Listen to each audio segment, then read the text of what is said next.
Good morning, good morning. My name is Franny the Traveler, and I am here currently in Ovora, Portugal. This is probably a city you've never heard of, because I've never heard of it either until I've done this tour, but I'm going to show you around this city, and then we're also heading to Lisbon. I'm currently up in the balcony of my hotel. Just noticed like the castle in the back, like this whole city is surrounded by like castle walls, which is really cool.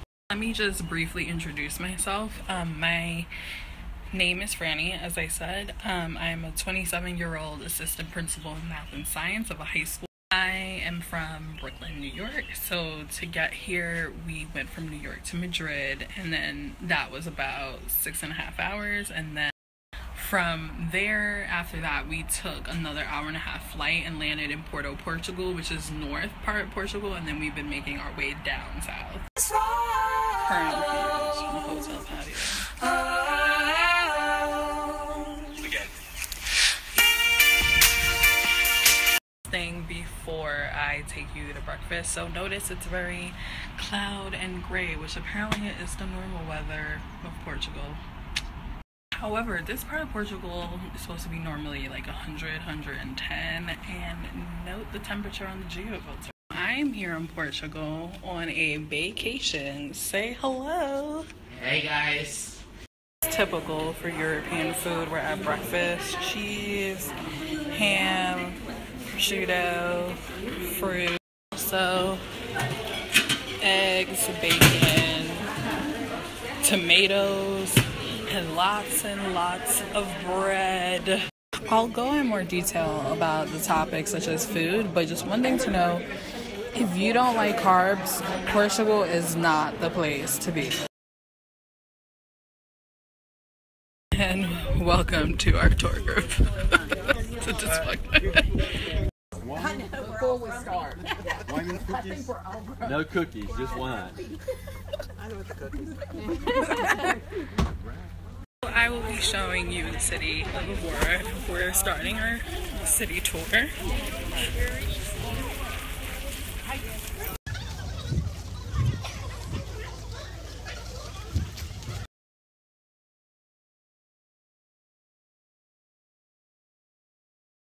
So these yellow painted buildings, it's not only for decor, but they believe the color keeps evil out. This is a rare sighting. A black person.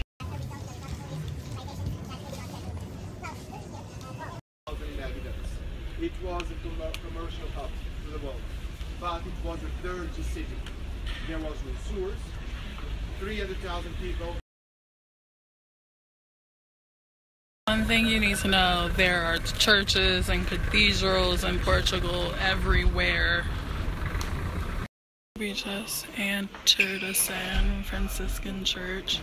According to the tour guide, this is simple, but look at this. You just need to redefine simple. Just look at the ornateness and all the gold that's here. The thing is, there's lots of depictions of Fatima in Portugal, which I'll talk about later because we actually got to go there earlier in the tour. Every church we've been to has had these elaborate altars. This doesn't do it justice, but you can kind of see the level of detail they put into these churches. And note that they actually bury people the ground, so these are grave sites. Portugal is famous for their handmade tiles that are blue and white, being called zulas, and they're often depicting stories.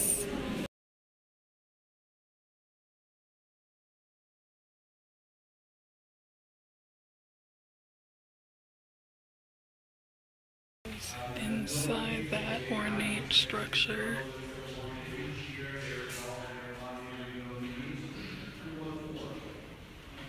So someone asked, why does the filter for Ovora have bones? And you're about to see there's a famous chapel here made of all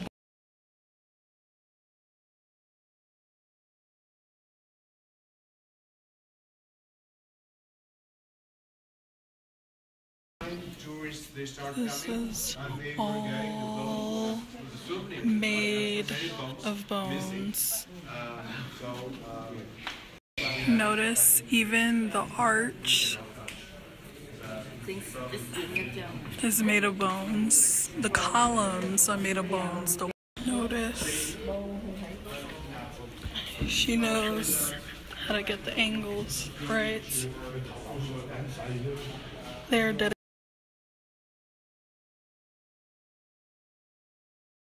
This is from, here's about like 5,000 bodies of bones.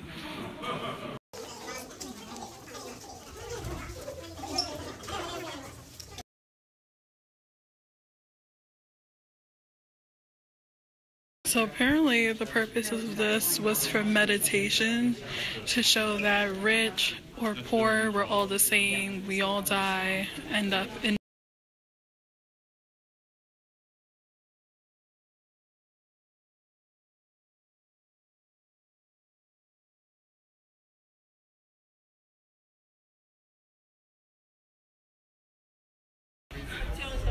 This is different.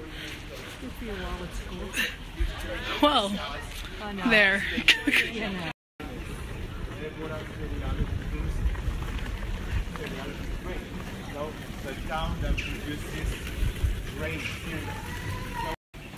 This is the Church of Missouri.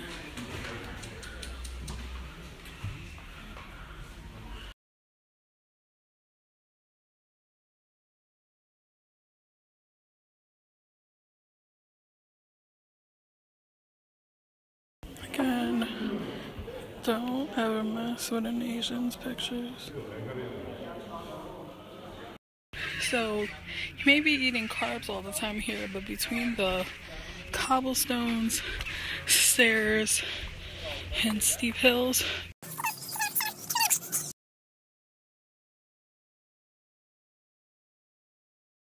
Phil Walkie likes to say, when your geofilter matches the picture, Snapchat gold, Snapchat gold.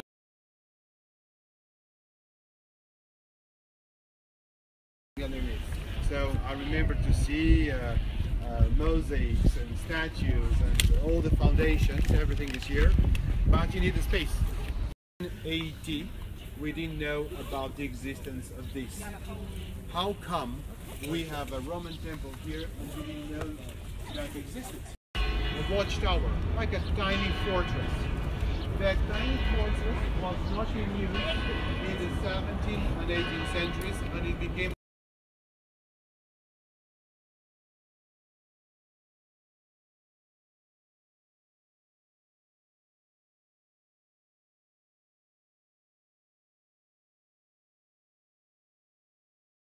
up close and personal with the Diana Temple.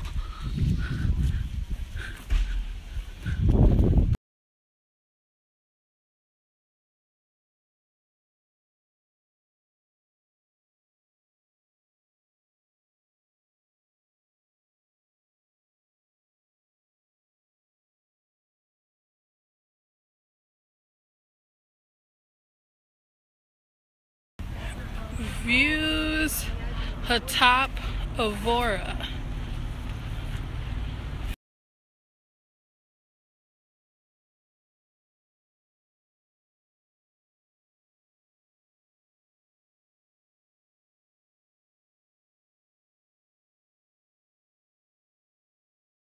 pregnant, right? No. Or breastfeeding. Yeah, paintings and statues of Our Lady breastfeeding. You can see her breasts. So, it's not very common. So Portugal is actually known for making lots of things made out of cork. So notice bags is like cork that you would use for a wine. It's amazing. And the material is so light. It's even cork apron.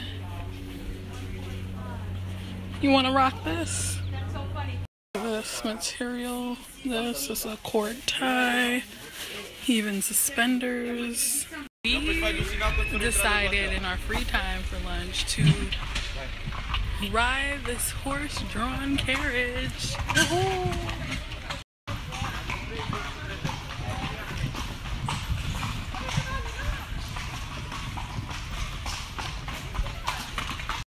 Aqui tem lá um parque para você pôr o carro logo lá dentro se quiser.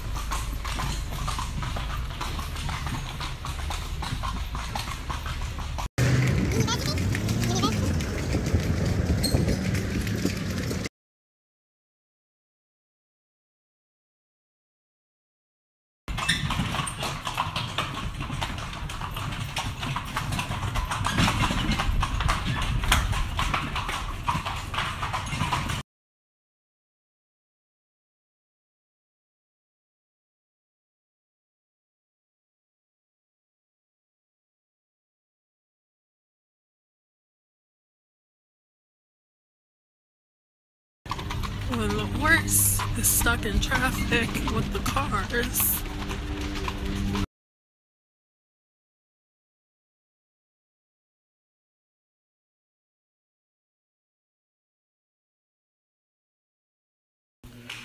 We are in the Museum of Aurora. We got in here for half off.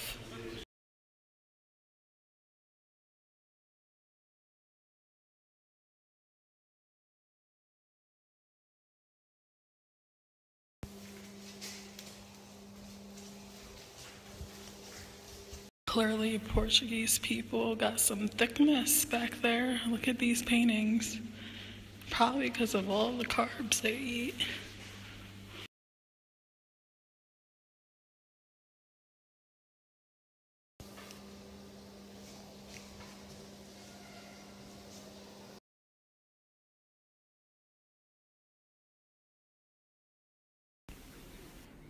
Rest in peace.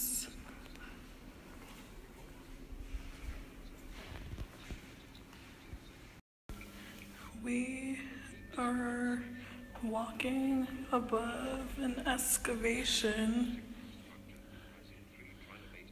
A big, big, big thing about Portugal is the Catholic religion. Jesus everywhere.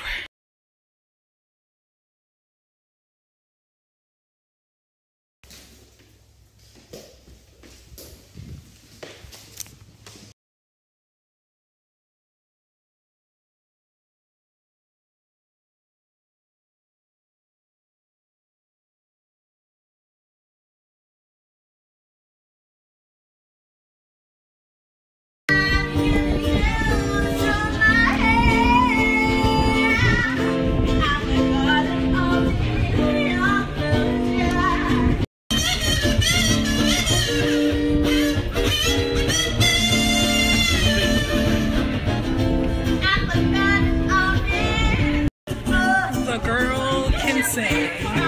That's like the only black person I've seen.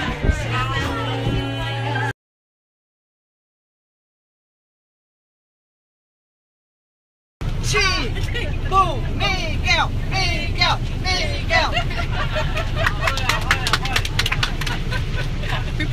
So we are technically outside the city now because inside is what makes up Aurora. So it's time to say goodbye to Aurora and its beautiful architecture. So it's a city still very well preserved. These are all trees for cork.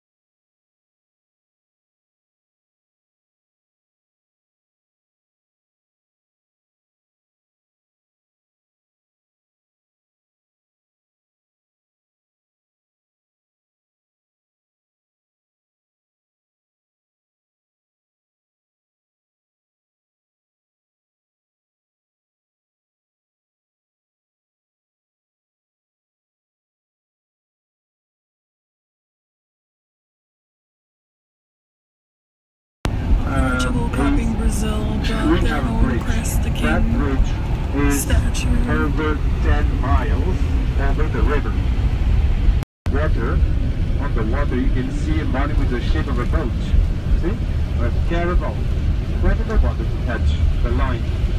That is about 100 years before Christ. 1200 years before Christ by the Phoenicians. The Phoenicians called these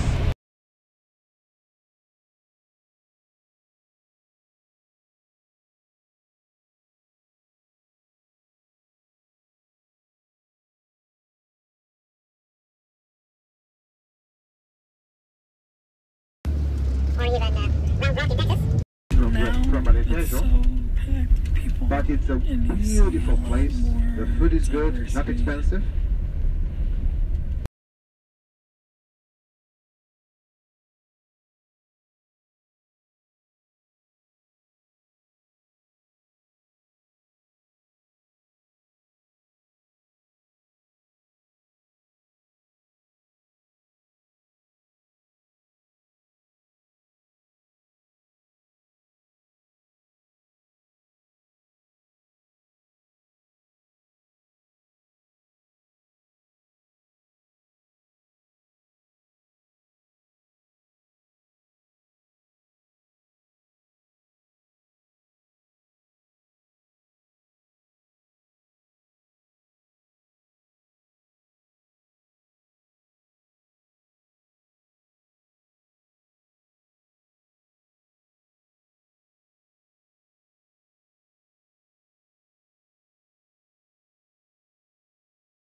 Going to ask Faye here, which city do you think everyone must check out in Portugal and why?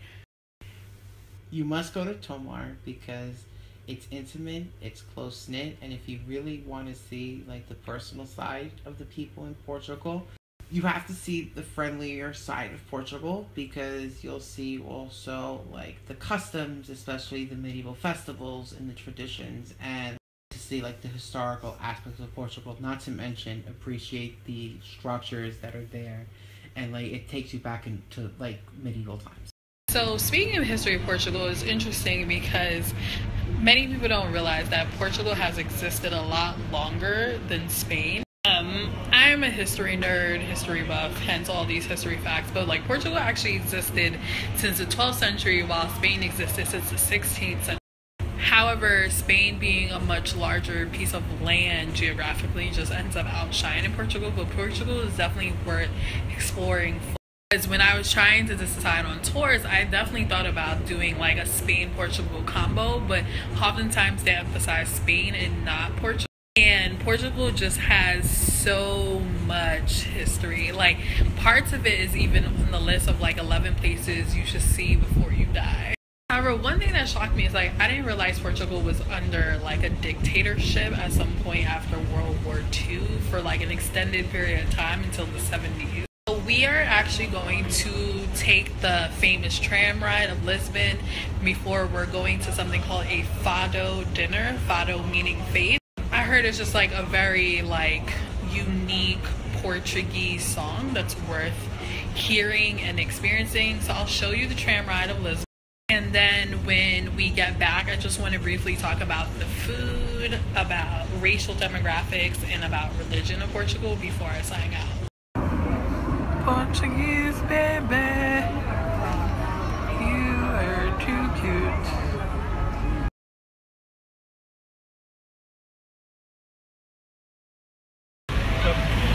Who knew Portugal was like Thailand with these tuk-tuks? Portugal really be on it. Free Wi-Fi in the streets, free Wi-Fi on the buses. US needs to learn. So in Lisbon, you definitely see more black people, especially Africans.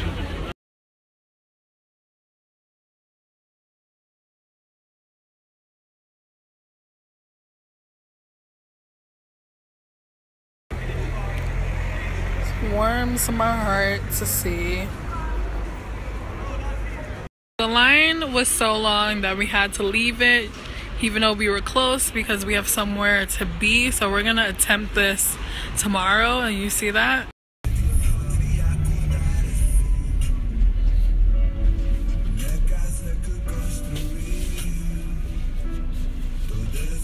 As we wait to take the bus to the final dinner, to talk a little bit about the food. So Portuguese love wine. When I say love wine, I mean they serve wine as if it's water in the States. Like, there's always a bottle of water, there's always a white and red wine. Portuguese also, because it being by the coast, definitely love serving seafood, specifically codfish, which I'm not a fan. Codfish comes in all ways: grilled, fried, mushed up into a fritter. Codfish or bacalhau galore. Real thing though is the carbs.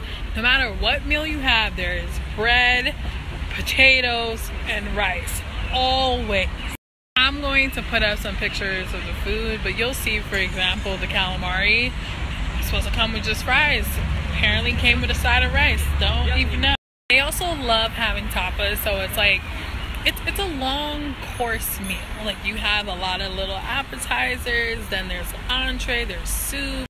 There's also like the dessert. A very famous Portuguese dessert is the pastel de nata, egg custard and a flaky outer. Amazing. I don't have much into meat, but if they do, it tends to be veal. The other thing is, food is like never hot.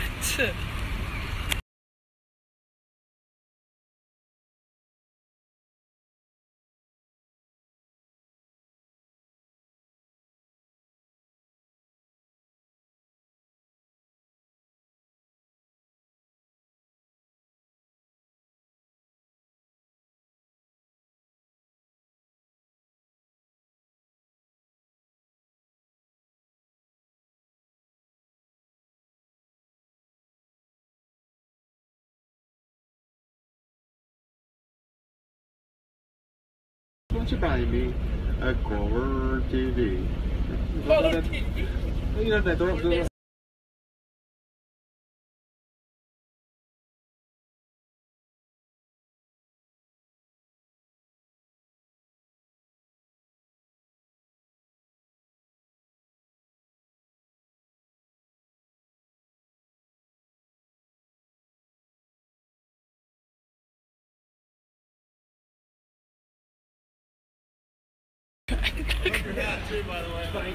Love the outfit. You can tell Lisbon is more of an urban city, especially considering there's a lot more graffiti on the wall. So it's where I mentioned that the city was designed by the Moors, hence why there's all these like hidden tunnels served for defensive purposes, because it has inner alleyways that would lead to dead-end streets. Of course, wine, soup, pretty much the norm.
Portuguese love drinking espresso. Like they drink multiple cups a day.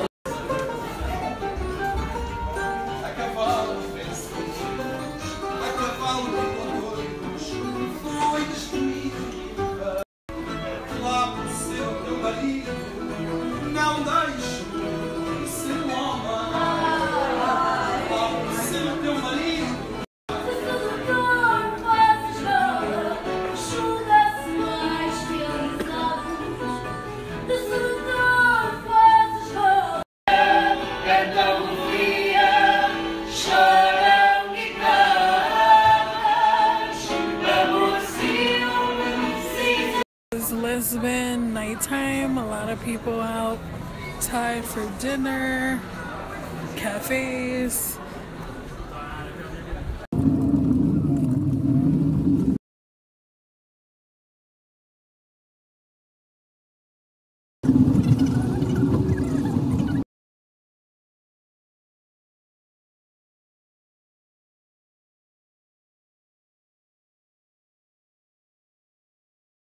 So from my experience, having been in numerous parts of Portugal, I would agree about it being like Lisbon is the only city where I've seen tons of diversity, and I think that's a result, one, of there being tons of tourists.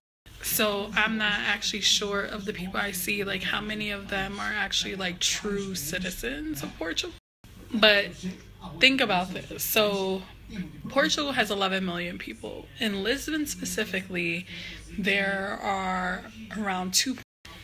However, it's only in Lisbon where I've seen like the most black people, mostly from African descent, and Googling random stuff. In the entire country, there are only 100,000 citizens who are considered black.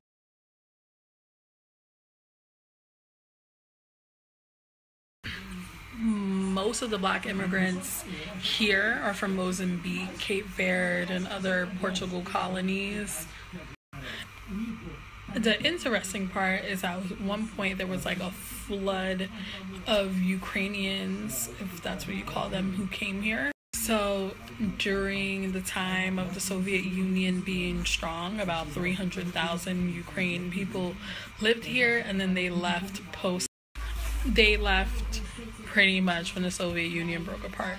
With the Africans, same, a lot of them immigrated back post decolonization. There are Brazilians here, and some of them are even working the stores, but most of the Brazilians here actually come as tourists. Like at dinner tonight, there was a huge amount of Brazilians, and most of them were white Brazilians who looked European.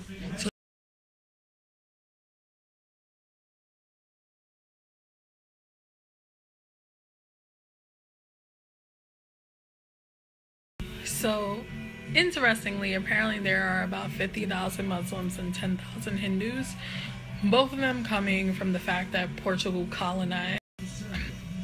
So, for example, at one point the Moors had a really tremendous influence in Portugal, and Christianity was, well, I would say Christianity was in battle, hence the Inquisition, which let me not go into that. And a lot of the Muslims are migrating from the African countries that Portugal has colonized. However, you may not know that at one point, Portugal actually colonized a part of India. So the British owned one part, Portugal owned another part. So from that, there are a population of Indians here. I feel like I see it sprinkled, but not much of them.